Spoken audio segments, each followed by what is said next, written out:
So into ehlekisayo ukuthi kukhona abantu abaye baphiwe mbaxambili. Mina ngiphiwe mbaxambili. Kukhona ugogo engisebenza ngaye through isithunywa, that is why ngiwumthandazi. Bese bakhona ikhehla uphinda mshaye umntaka Madivi eBhunu.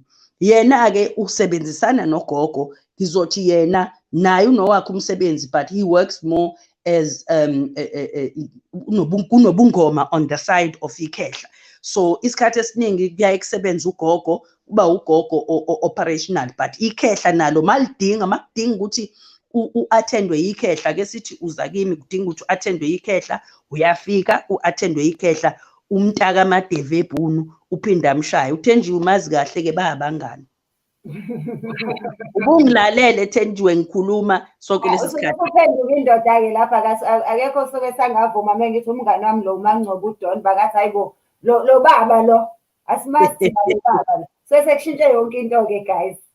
So that's the strange thing that people don't know. Ukuthi you can be a vessel and two ancestors can utilize you as a vessel at the same time. Kodwa abafiki phela bobabili ngesikhathi esisodwa. Njengoba ngikulesi simo nje mina, ngikulesi simo ngoba ugogo okumina ugogo seduze kwami. Ikhehla kusho ukuthi he steps aside uma ngabe ugogo ekhona. Uma kuyisikhathi sekhehla, ugogo njengomakoti uyaqheluka ameceleni.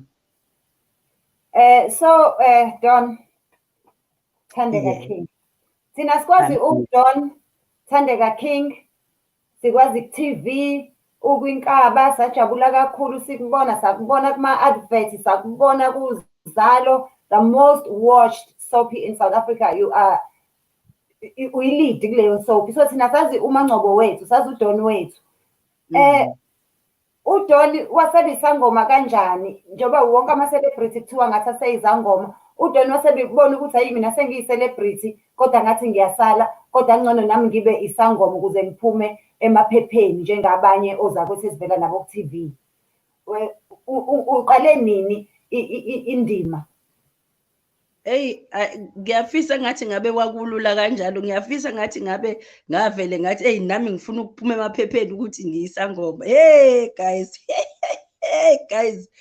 If there's anything that you must know, it is not an easy journey. Mina idlozi kade la ibonakalisa ukuthi likhona ukuthi mina engangazi ukuthi nginabantu abadala. Kuyaye kuthiwa unabantu abadala because kusho ukuthi kwasekuzalweni kwakho you are chosen to have this special gift. You are a vessel that the ancestors use in order to live through baphilisa abantu bathini. So mina ukwazi kwami ukuthi nginabantu abadala, it was in 2009. Lapho kade izinto eziningi zimoshakele. First, I had just moved to Joburg because when I was in Durban, I was still in corporate. I was working in corporate. Ngathi mangimuva to Joburg, ngamuva with the intention to go and get my acting career up and running. So when I got to Joburg in 2006, izinto azihambanga ngendlela engicabanga ukuthi izohamba ngazo. Ngabuyela futhi ku-corporate. Sengise Joburg manje. I used to work for a company that was based in Pretoria, but I lived in Joburg.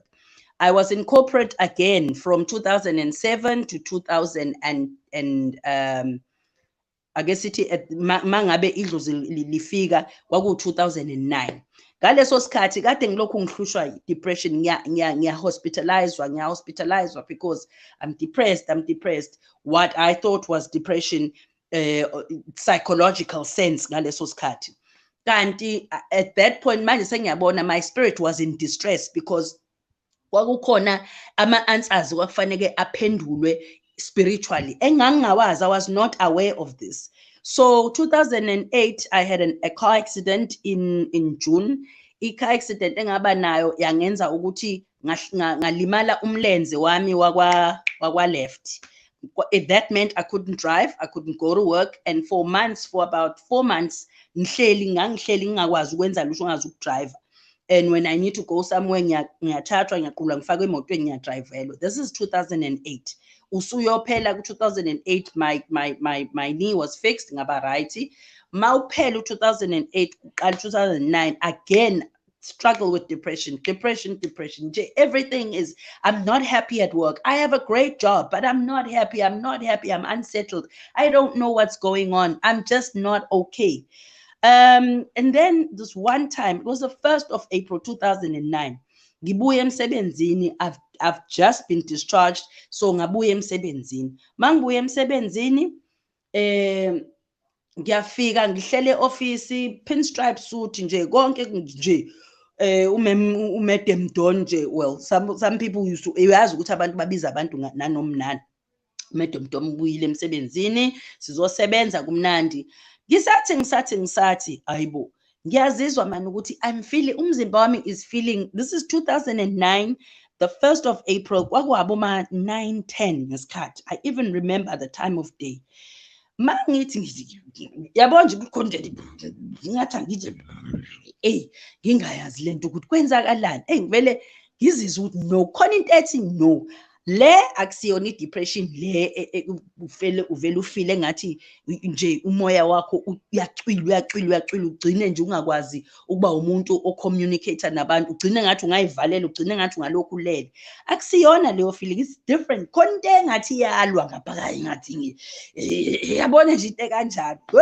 So abantu base-office bathuke basabe base bakhuleke kube ukuthi hey siston. Ngivele ngifonele umamncane wami eShowe, uMampume. Ngithi mina Mampume, something is happening to me. I don't know what it is. I'm calling her and she's at school and she's a teacher. She's at school eShowe. eShowe is in the north of KZN and it's far from Joburg. It's 6 hours away from Joburg. And I said to her, something is wrong. I don't know what it is, but something is wrong. It is not depression. Something is wrong. And she said, what? I don't know. Ngibeke phansi phone and I just, you know, and then batandaze, fire. Oh. Kuze kufonelwe my husband, my ex-husband, he was my husband at the time. Afonelwe ukuthi akazongilanda. Angilandi. At this time, I think I am some months pregnant with my third born. I think back south, I think a few months, but I'm pregnant. Angithathe kube ukuthi asazi what's going on, and we go and we make calls, and when he makes calls, people say akenizameni umuntu osebenza ngesintu. Okay, kube ukuthi we live in Germiston, the nearest township la sihlala khona was Katlehong. Ebese athole ukuthi asambe nse Katlehong. Mase Katlehong siye kulomthandazi. Umthandazi mangifika nje kuye again this thing ikale. Ngivele ngihlale phansi on the floor. And then lo baba athi idlo selivelela selizigqabhukele lona because liyabona ukuthi selizikhuphukele laze laqhuma lona because liyabona ukuthi she'll never give us the opportunity to actually utilize her body as a source of and they come and they settle and they can help people, they can heal people. So that's when the journey actually began, and the journey was not an easy one. It was a very confusing journey. It was because I come from a background of I come from a Christian home. My family is Lutheran. My mother's side of the family is Lutheran, which is where I was brought up. And then my biological side of the family, AbakwaShembe, which means Isaiah Shembe umqali wendlela ukhokho wami, which means uJG Shembe ilanga umkhulu wami, as in my biological umkhulu wami. So that means I have got these. I come from a Christian background, and then biology yami yakwababa, it's the Nazareth. So all of this, I guess, is in me. So abasekhaya kwamama, they are clueless about le journey ekuthiwa angiqale, but they were there. They were supportive because my aunt and my two aunts and my one uncle drove all the way from eShowe to Joburg. That the next day they drove all the way bazobona ukuthi kwenzakalani kwenzenjani. So when we came back again from umuntu lo wayezongisiza, bafika, in fact bafika late, very late at night that same day, because ngangimfonela ekuseni umamncane wami. So then the journey began. I had to call my mom, I had to call my other uncles and let them know ukuthi kuthiwa sekufanele ngithwase ngoba ugogo ukhuphukile and ugogo uhamba nekhehla. Ikhehla ke is my great grandfather. So nanso kwaqala lapho. Angazi Choma noma ufuna ukubuya uzongibuza ke ungibuze imibuzo ukuthi ke and then what happened, because then I can only answer what you ask me, otherwise ngizonkanta ngikhuluma igeography. Ivolume yakho Choma ayikho. Thank you. Ngithi mina ubunkanda kahle kanjani ngoba indlela yakho uwena oyazi kahle. Manje mengiloko ngikubuza imibuzo phakathi nendawo, mhlambe ngizoze ngikuphazamise kube khona esingasakutholanga. Kungcono ngikiyeke nje usinkantise uze ufike la othi hayi ke ngase ngibe umakhosi ngoba eyakho le ndlela angifuni ukukunqamula kanti seyiphuthisela ngojuice. Okay. Makhosi.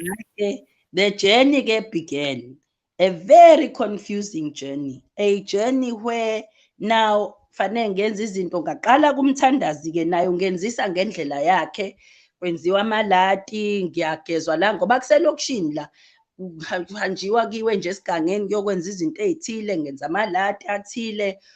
It's confusing nami angazi ukuthi kwenziwani. Hayi kube ukuthi siyahamba isikhathi ngicabanga ukuthi saphela isikhathi somthandazo ukuthi angisize. There was never a point where I dreamt ukuthi kufanele ngihambe ngiye kwasibani bani.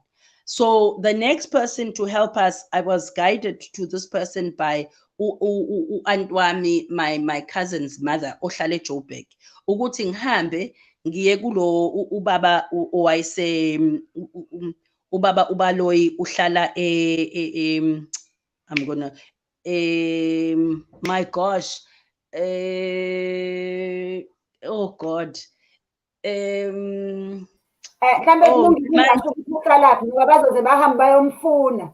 Hlala khona ke lapho, but he lives somewhere in Joburg ke ngamqhathi.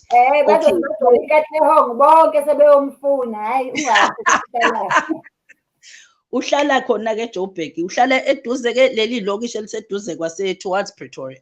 So ngihambe khona ke mangifika khona, hayi khona ke kube ukuthi ke khona ngihlahlubelwa ngesintu ke khona la kwamthandazi bengihlahlubelwe kusho ukuthi kwa pick up ugogo, because ugogo ohamba nesithunywa. Umthandazi uzo pick up phela ugogo ngoba ugogo uhamba nesithunywa. Mangifika ngapha kwababa la ku pick up ikhehla, because ikhehla lihambelana naloko abakusebenzayo la ekhaya. Hayi bese kuthiwa la ekhaya no thina singakusiza. La ekhaya kuthiwa siswa ngesishangane. Remember mina ngumZulu wakwaZulu. Kuthiwa siswa ngesishangane la ekhaya. Kube ukuthi no iprocess ke izoqala ithi nishayelwe igubhu la ekhaya. Makushaya igubhu ke nihlala phansi la ekhaya, ngithe njalo ngikhulelwe, angazi noma ngiyakhumbuleka, ngihlala phansi la ekhaya on the floor. You obviously uyanikwa ilist yezinto afanele uyithenge, uyanikwa kufanele ukhokhe imali phela la ngoba usuqala iprocess yokuthwasa.